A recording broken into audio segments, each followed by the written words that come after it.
Welcome back to Strathroy Rockets hockey on myFM. 40 minutes complete here from the West Middlesex Memorial Centre.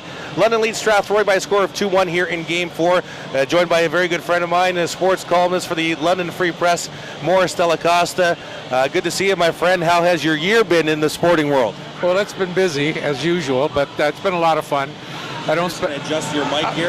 Right. I'm not. I don't spend much time out in the street, so the good thing is we're always busy and we're doing a lot of different things. So it's been a good time. I know you haven't seen a lot of Western Conference Junior B play, but give me your thoughts on this first 40.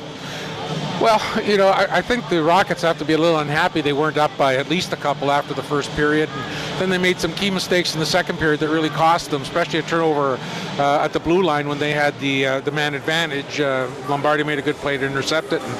And the Nationals wound up scoring. In a tight series, those are mistakes you really can't make. You have to capitalize on opportunities like that. And, it's the type of thing where a little lapse in concentration in a tight series like this makes all the difference in the world. 2 games at the Western Fair Sports Centre. London outscores Strathroy 11-5. Are you surprised by that? Well, I am in a sense, because Strathroy has played pretty well in there this year, and I'm not a big believer in rink size making a difference. I think if you play the game correctly, you're going to play well, whether you're playing in a smaller rink or whether you're playing in a big rink. And I'm a little surprised. I'm a little surprised that I think in the second game, especially the one that I saw, Strathroy lost a little bit of their composure, and that surprised me a little bit. They took some bad penalties, and I think they focused more on the refereeing than they did on playing the game in the third period. And I think that cost them a little bit. As I stated earlier, you haven't watched a lot of Western Conference hockey, but you are a man that always has an opinion. And if anybody whether I know what I'm talking about or not. If everybody ever reads the paper, they'll see your opinions. Your thoughts on the fact that the 3rd and the 7th seed are in the West final? That hasn't been unusual over the last few years. There always seems to be a ton of upsets when you come to Junior B. I mean, look at St. Thomas, what they did a couple of years ago. So I think that the teams are so close. When you take a look at the point standings, they were so close. You start to get good goaltending. Somebody gets hot. A team goes a little flat. Anything could happen. I mean, Strathroy's done all the work for the London Nationals.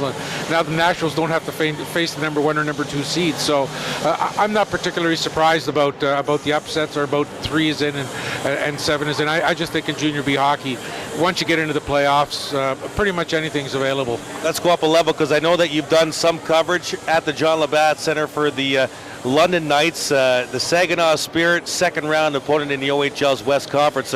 Your thoughts on that matchup? Well, I think it's a good matchup for London. London's played really well against Saginaw. They beat them badly early on in the season. I think their series against Windsor will help them. It got some of their playoff jitters away from some of their young players, and I just believe that Saginaw doesn't have the kind of defense and goaltending that will be able to prevent the Knights from scoring. Whereas I think if the Knights need to shut down a team, they can shut them down, and I think that's where the big difference is going to be. I think it's going to be a pretty good series. I think if Saginaw does get better goaltending and plays better defense than they normally do, I mean, really, it could be an upset, but I just don't see that happening. I think it's about a 6-game series. Saginaw coming off a 6-game series win over the Sarnia Sting. Are you surprised with that outcome? You know what happens is I think Jacques Beaulieu went in there and felt he had to make the team his own, made a ton of changes, made changes in a hurry. Sometimes you make changes because you feel you have to make changes, and he had some injuries to key players.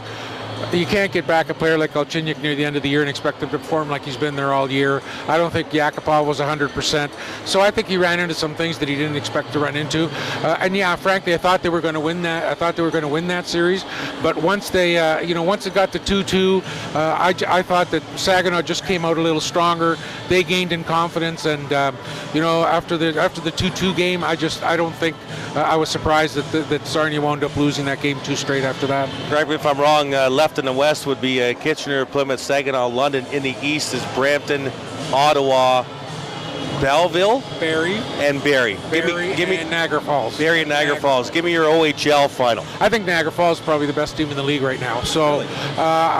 I almost hate to say this, but I think Plymouth gets the type of gets better goaltending they've been getting down the stretch. I think it could be Plymouth Niagara Falls, but if that doesn't go that way, I think it'll be Niagara Falls in London. I could talk to you for hours. Morris Dalla Costa, a true friend, thank you for joining us. Appreciate it very much. Morris Dalla Costa from the Free Press. Stay with us coming up after the breakout period summer. You're listening to Strathroy Rockets Hockey live on MyFM.